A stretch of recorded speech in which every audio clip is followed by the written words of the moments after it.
A'udzubillahi minasyaitonirrajim. Bismillahirrahmanirrahim. Assalamualaikum warahmatullahi wabarakatuh.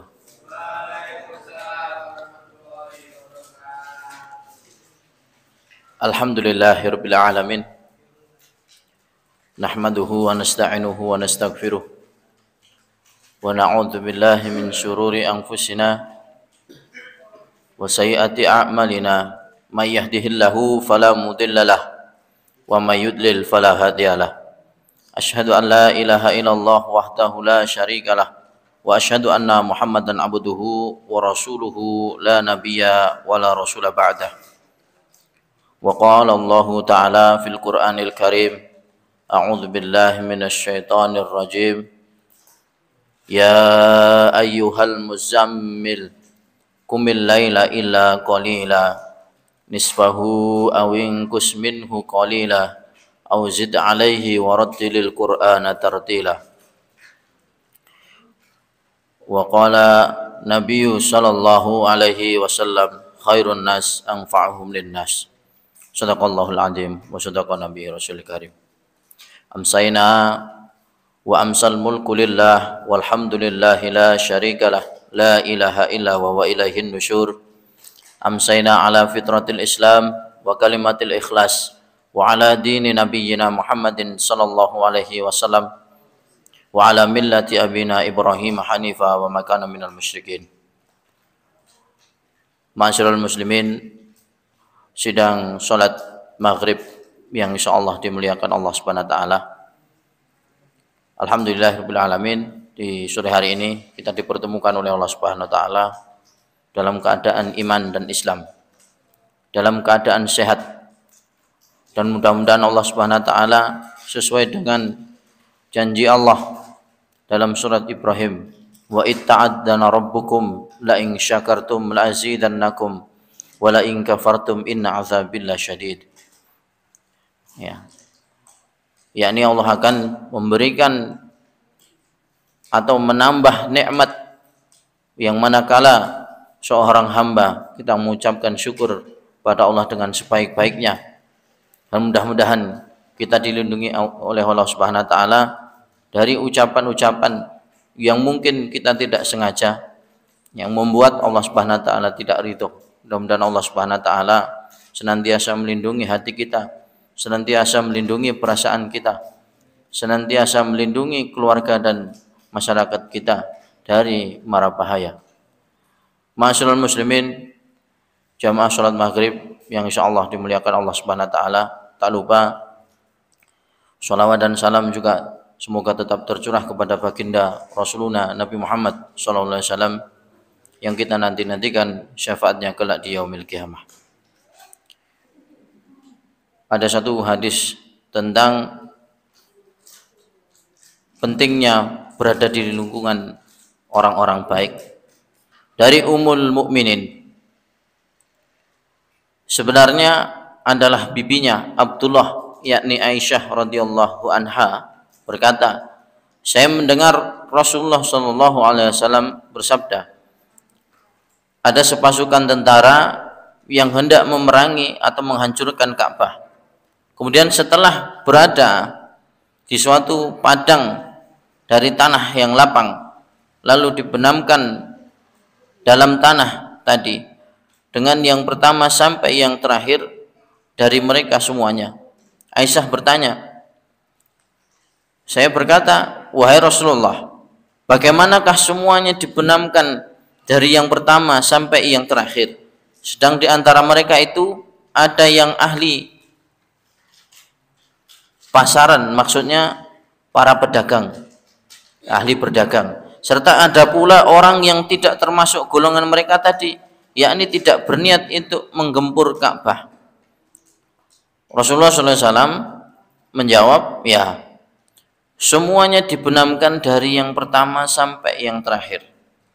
Lalu kemudian nantinya mereka itu akan dibangkitkan dari masing-masing kuburnya sesuai niat-niatnya sendiri untuk diterapi dosa atau tidaknya, ya, muttafaqun alaih, yakni disepakati kesahihannya oleh Imam Bukhari dan Imam Muslim. Ma'asyiral muslimin, jamaah salat maghrib yang insyaallah dimuliakan Allah. Poin yang pertama, Ibunda Aisyah diberi gelar Ummul Mukminin, yakni ibunya sekalian orang mukmin, sebab beliau adalah istri Rasulullah SAW.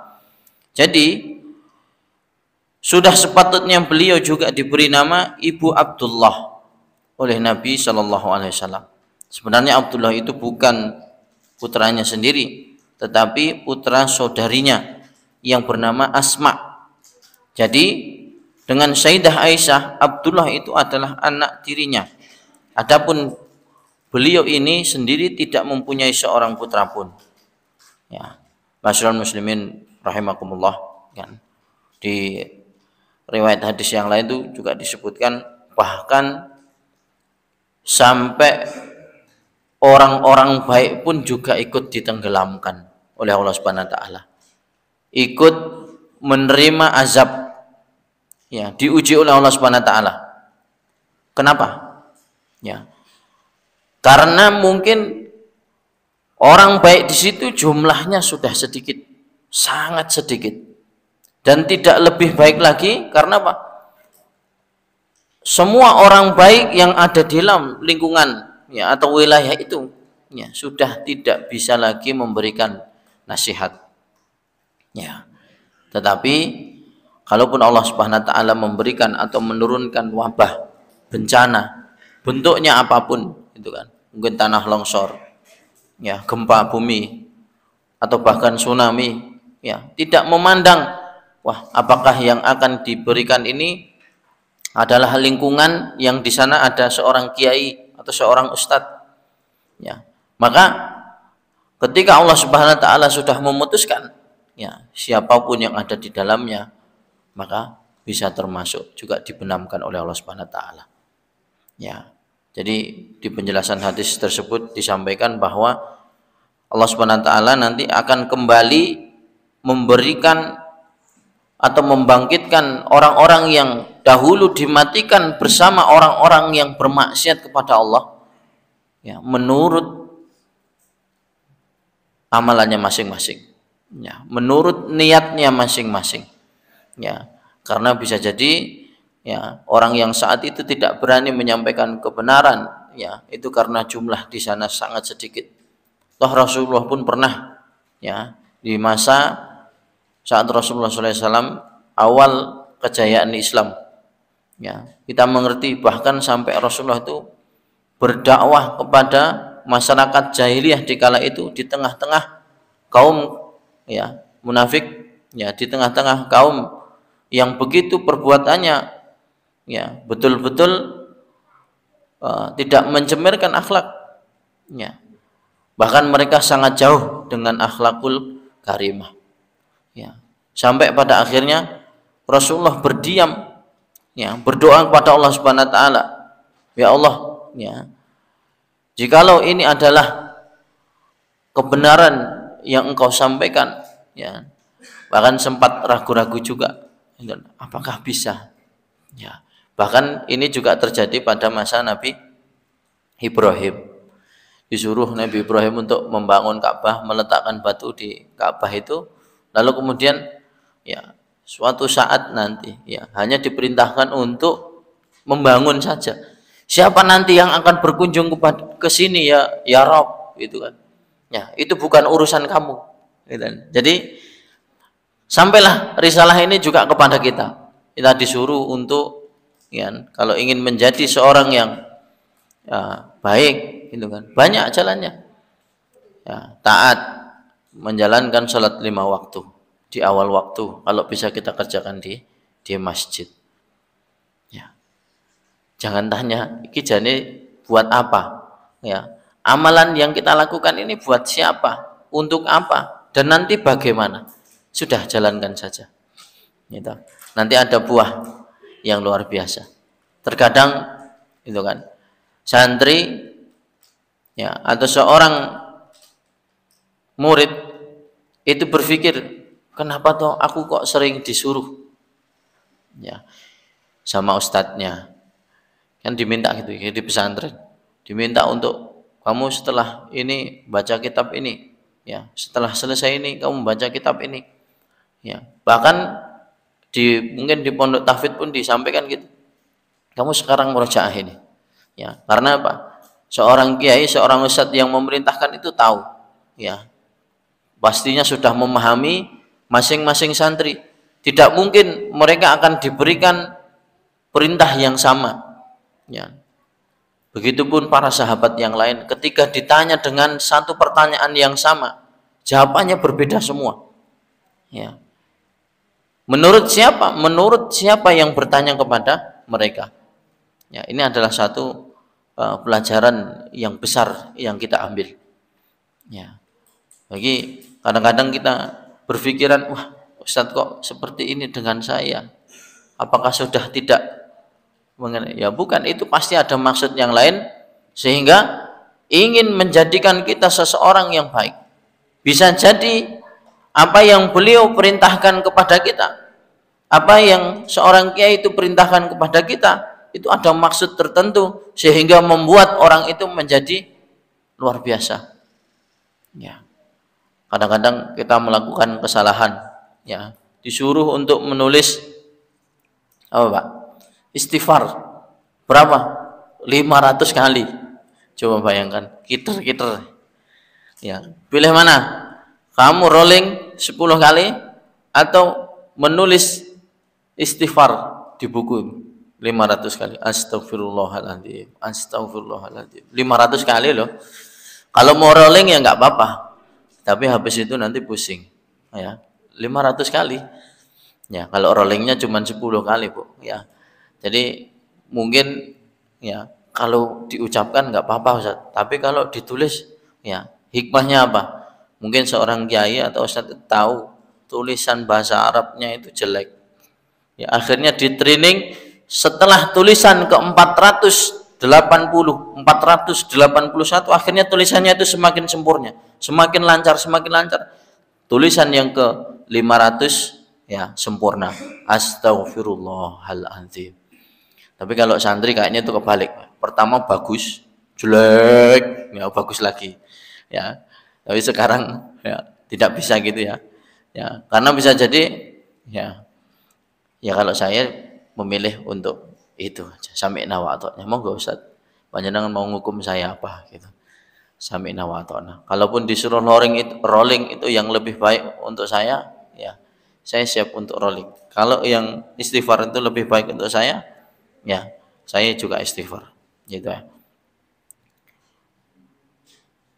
Lalu kemudian poin yang kedua, dapat diambil kesimpulan bahwa seorang yang soleh jika berdiam di lingkungan suatu golongan yang selalu berkecimpung dalam kemaksiatan dan kemungkaran, maka apabila Allah Ta'ala mendatangkan azab atau siksa kepada kaum itu, orang soleh itu pun pasti akan terkena pula ya.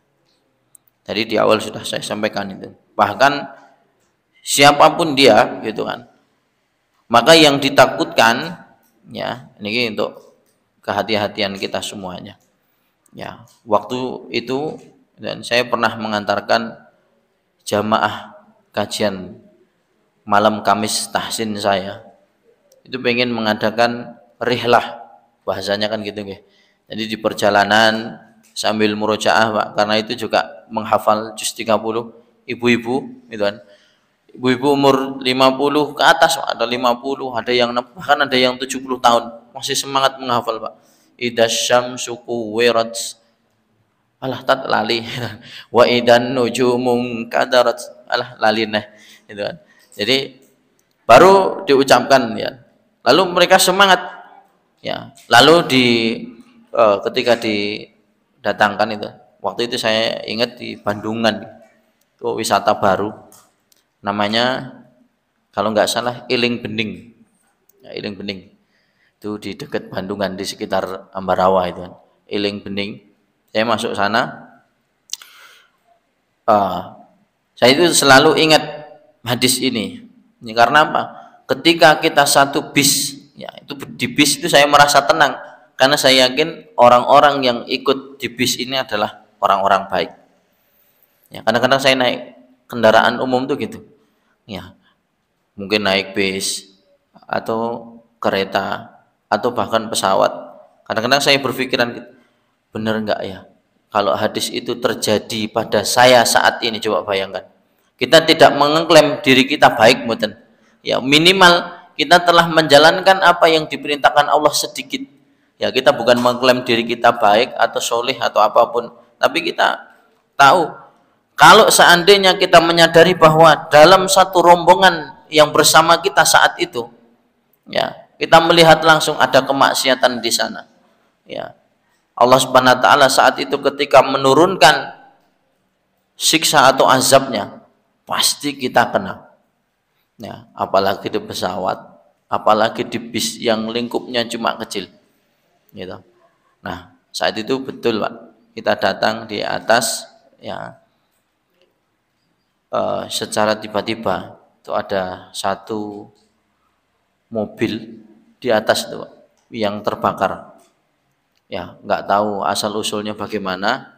Ya, saya datang ke sana untuk ketika mendatangi tempat yang baru maka ucapkan a'udzu bikalimatillahi tammati min syarri ma khalaq. Ya, a'udzu bikalimatillahi tammati min syarri ma khalaq. Ya, sama. Karena kita berlindung pada Allah Subhanahu wa taala dari sesuatu yang kita tidak ketahui. Ya, dari sesuatu yang akan mencelakakan kita. Ya, kebakar Pak tiba-tiba. Wah, rame Pak. Sampai ada mobil pemadam kebakaran. Ya, datangnya sudah setengah jam ya, habis ya mobilnya. Ya, terbakar. Nauzubillah. Banyak kejadian yang di luar ya kemampuan kita. Lalu kemudian yang ketiga adalah hadis ini mengingatkan kita semua agar jangan sekali-kali bergaul dengan kaum ahli kemaksiatan. Ya, kemungkaran dan kezaliman. Sama seperti kita menyembunyikan kemaksiatan, ya biasanya di pondok ini ada tahu temennya, wah kok nggak HP itu bro, apa-apa ya. Saya tahu Pak, saya pernah jadi santri ya, bahkan sampai kemarin kami sidak ya, atau ada santri yang sudah alumni itu kan, kemudian ada pengabdian di sana tuh geledah lemarinya santri Pak, geledah lemarinya santri enggak dapat apa-apa. Loh kok iso? Ya, waktu itu saya di bawah nunggu, kok bisa enggak dapat apa-apa? Saya sudah curiga enggak mungkin, ini pasti ada apa-apa. Ya, ternyata betul yang geledah ya tulus buka bajunya satu-satu. Itu orang geledah ya, meriksa. Ya, yang menanya geledah ya dicikui.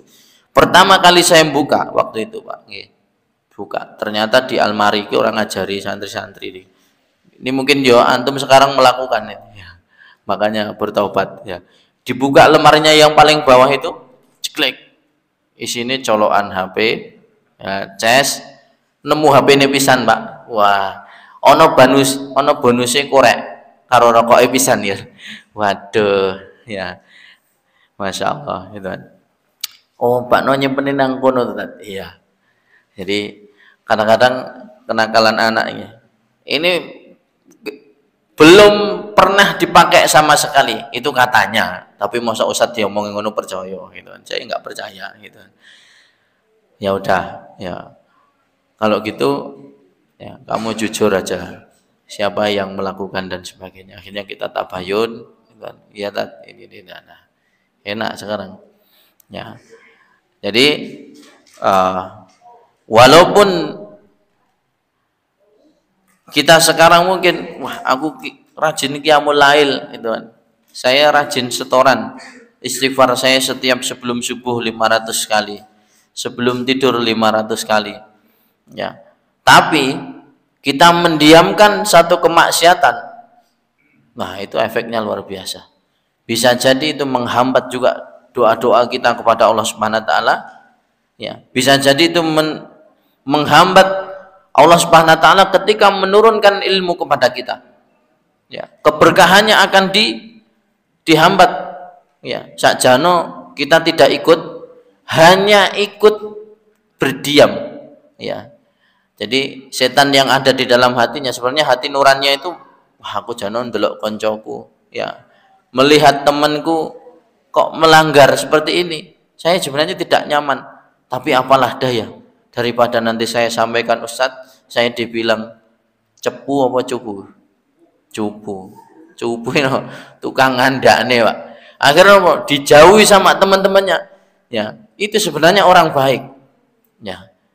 Jadi daripada antum diam, ya, mendiamkan satu kemaksiatan yang berada di dalam situ, sehingga apa?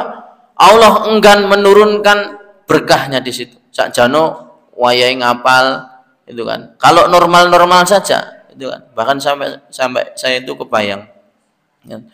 Menghafal waktu itu juz 30 gitu. Rekosone, Pak. Ya, rekoso tenan. Idasyamsu kuwirat. Ya, waktu itu saya masih ingat ya.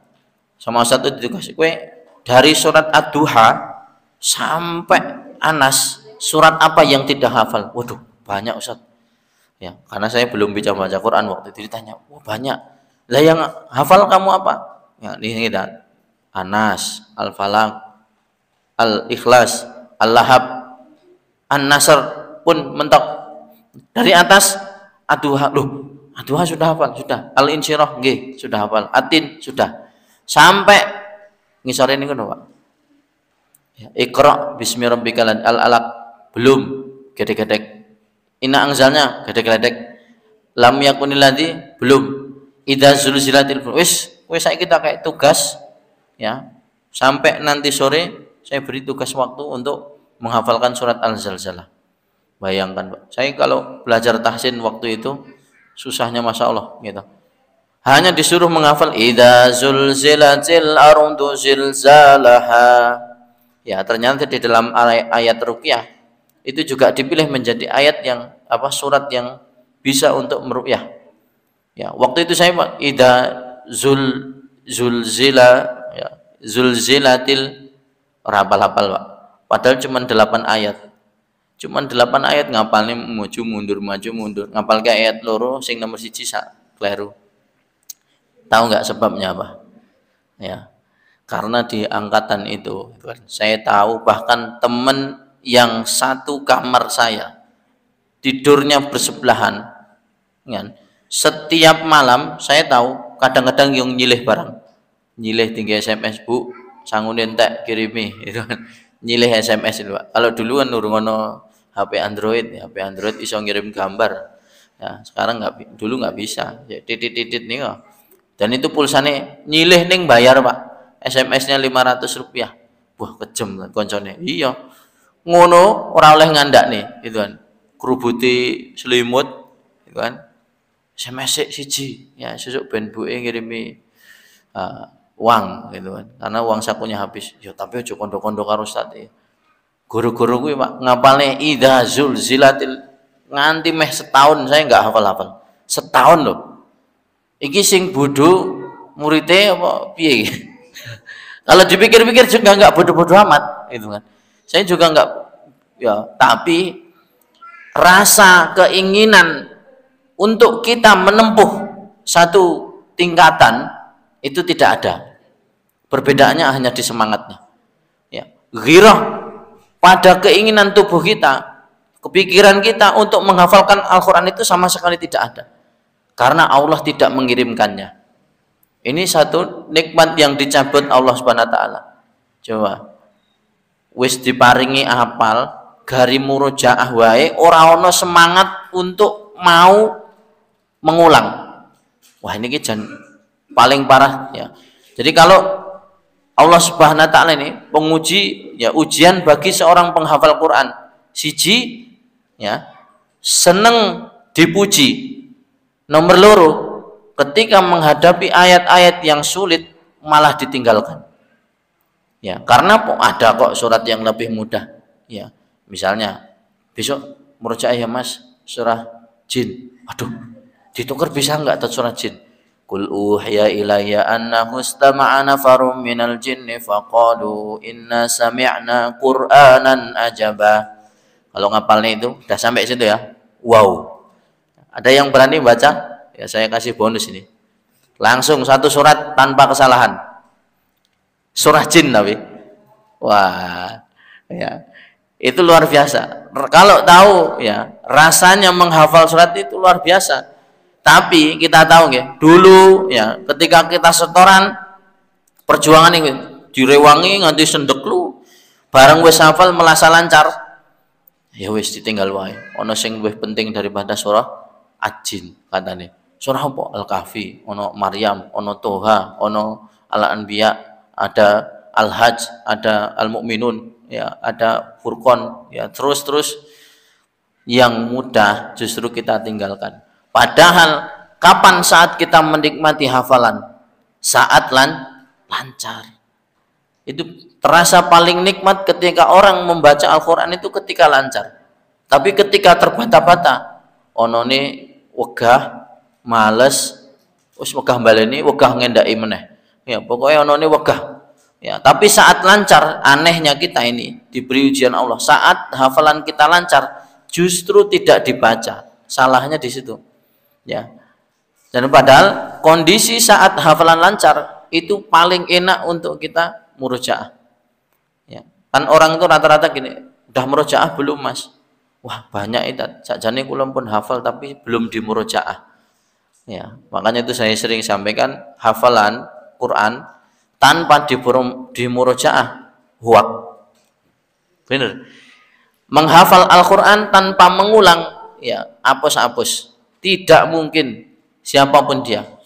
Bahkan seorang kiai ming bedane ngeten, Pak. Saya pernah tanya ini. Beliau adalah seorang yang sepuh dan saya tahu beliau hafalannya tuh mungkin 30 juz. Mungkin saya tanya. Saya nanti jawab di rumah. Dijawab di rumah, Pak. Karena saya di forum dan mengke ya sore datang aja ke rumah.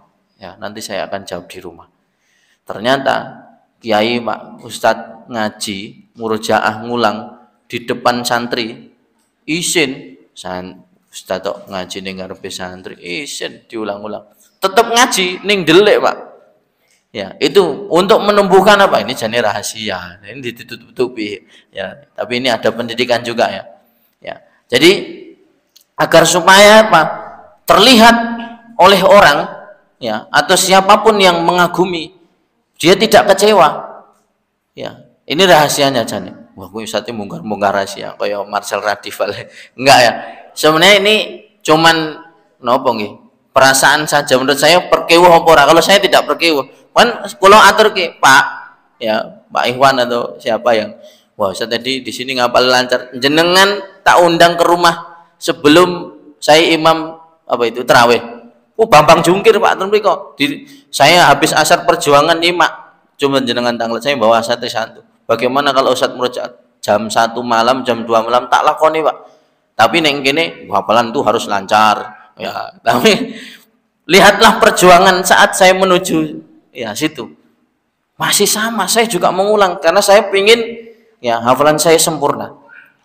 Walaupun sampai saat ini. Begitu juga kiai.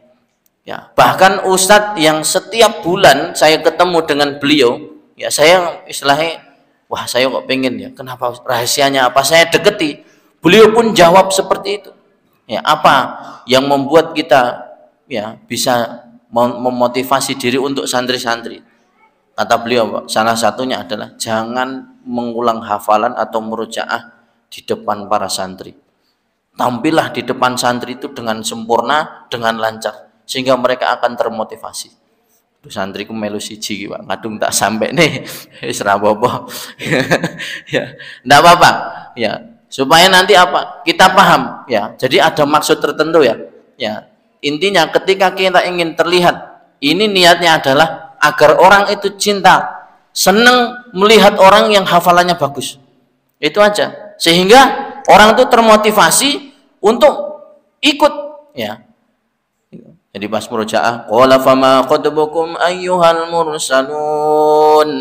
Enak ngajine. Ar-Rahman. Pas arep mangkat mau Pak, kula Bambang Jungkir Barasar itu Pak.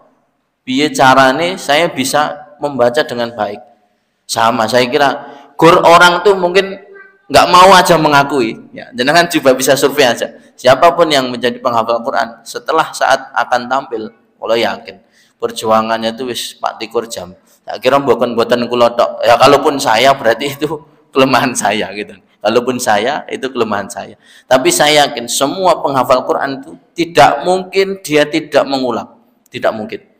Walaupun cuman sekali, dua kali, mbuh nggone niku ten masjid atau kemanapun, ya kalau saya masa bodoh gitu. Kalau saya malah pesen, ya kadang-kadang di rumah ada istri, ketika nanti malam saya ada imam qiyamul lail ataupun ada tasbih dimanapun, saya bilang, santri kalau ada tamu, ya nanti saya sampai jam sekian saya ingin murojaah, jangan diterima, saya nggak mau nerima tamu, saya mau murojaah gitu. Walaupun ada wali santri, walaupun ada santri dodok Pak, dereng janjian dengan saya, saat saya jam ini balik niku, ya niku nek santri pun ngertos, kalau saya udah ngaji sing nyedak ora enek, engko mesti diseneni, ya nyedak, ya aku pengen konsentrasi dulu, karena itulah hafalan. Ya, walaupun putranya nangis, ya istri saya pun juga paham, pasti diambil anaknya, udah pergi, karena ngertos tidak akan diapa-apakan. Bu lorane Bambang Jungkir, ayo beli ini, oh wis ditokne wae, saya ngaji aja, karena itu godaan dunia Pak, saya paham. Dan ketika ini kita tumbuhkan pada diri kita, pada keluarga kita, dengan bukan hanya menghafal Quran, kita punya misalnya sholat, kalau sudah waktunya sholat, ya kita tanamkan dengan keluarga kita, anak-anak kecil kita, sholat HP ini pateni, TV ini pateni, sholat, dan kita punya wewenang untuk itu, ya karena menjadi ciri khas kita. Kita nanti sebagai, ya antum sekalian santri-santri akan dimintai, ya pada dasarnya saat kamu menjadi kepala keluarga, ya, apa yang kamu berikan kepada istrimu, kepada anakmu, dan ini nanti akan dipertanggungjawabkan. Ya, makanya kita akan menjadi seorang yang sebenarnya pertanyaannya banyak, karena kita bertanggung jawab, satu, ibu kita, dua, istri kita, tiga, anak perempuan kita, tiga, wong lanang bebane wakeh Pak. Nanti mungkin amalan kita akan dihitung selamat, wis salate selamat, amalane luwih abot, tapi ditekoni ngopo dhisik putrimu tidak berjilbab, kuwi ditekoni yakin, apalagi kita orang tuanya, kenapa dulu istrimu tidak berjilbab, ditanya. Ya beda kalau kita sudah melakukan apa ya istilahnya negosiasi, udah kita beritahu, kita sudah berusaha, beda. Tapi kalau tidak memperdulikan sama sekali, wassalam, ya tidak bisa Pak masuk surga sendirian, tidak bisa. Santri kepada ustadznya juga gitu, ya saya ditanya kadang sering, kalau besok gimana, ya cuman bilang, boleh saya ngajari guru saya, nanti geret sikile kabeh Pak. Ya, kalaupun itu amalan-amalan baik, insya Allah semuanya akan tertarik. Begitu juga dengan amalan buruk. Makanya jangan sekali-kali itu ngandani adik, rapopo, gua HP rapopo, sementing ora ketahuan. Nah ini berarti amalan itu akan bertumbuh ke sana terus, sehingga yang diterima amal buruk tentunya. Tapi kalau yang kita sebarkan ini kebaikan, insya Allah semuanya akan terkait. Ya, waktu Ustadz Adi Hidayat itu sampaikan gitu. Kalau nanti kalian dapati ya aku tidak ada di surga, beliau katakan gitu. Maka carilah. Begitu juga pada yang hadir pada malam hari ini, gitu kan. Kalau nanti kita dapati salah satu kita tidak berada di lingkungan surga sana, maka kita saling mencari. Nah, inilah guna majelis taklim. Sehingga satu dengan yang lainnya kita saling menyelamatkan. Satu dengan yang lainnya kita saling menguntungkan.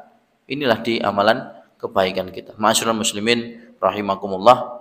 Kita melanjutkan pertemuan yang lalu, ya. Alhamdulillah sudah sampai pada materi kedua, suatu yang dapat digunakan untuk mengetahui suci dari haid.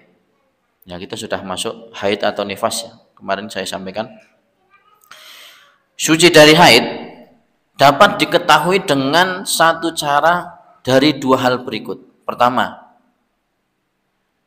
ya, cairan putih yang keluar setelah suci. Yang kedua, kering, yaitu supaya wanita ya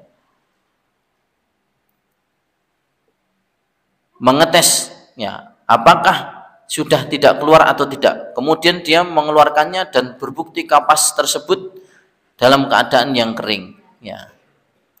Ini pembahasannya lebih dalam ya, karena saya sampaikan sekilas saja, sehingga intinya ya ditandai dengan berhentinya darah dari rahim gitu kan. Kemudian masuk pada materi yang ketiga, hal yang dilarang dan yang dibolehkan ketika haid ya. Hal yang dilarang haid atau nifas tentunya adalah wala taqrabuhunna hatta yatahhuran ya, dan janganlah kamu mendekati mereka sebelum mereka suci ya, bagi laki-laki kepada istrinya. Lalu kemudian yang kedua, hal yang dilarang adalah mengerjakan sholat dan puasa. Setelah bersuci wajib untuk mengqadha puasanya, namun sholat itu tidak perlu diganti. Hal ini berdasarkan sabda Rasulullah SAW. Bukankah apabila seorang perempuan itu haid, dia tidak mengerjakan sholat dan tidak mengerjakan puasa, sebagaimana penuturan Aisyah radhiyallahu anha, kami pernah mengalami haid pada masa Rasulullah SAW. Lalu kami disuruh untuk mengganti puasa dan kami tidak disuruh untuk mengganti sholat. Sholat tidak bisa diqadha, gitu kan? Tapi puasa wajib. Ya, ada ayatnya di dalam Quran, gitu kan? Kalau ini pernah saya di satu kajian itu udah lama sekali. Ketika saya masuk di bab puasa itu keinget ini terus, gitu. Bagaimana menurut panjenengan, gitu kan? Ada yang pernah bertanya gini.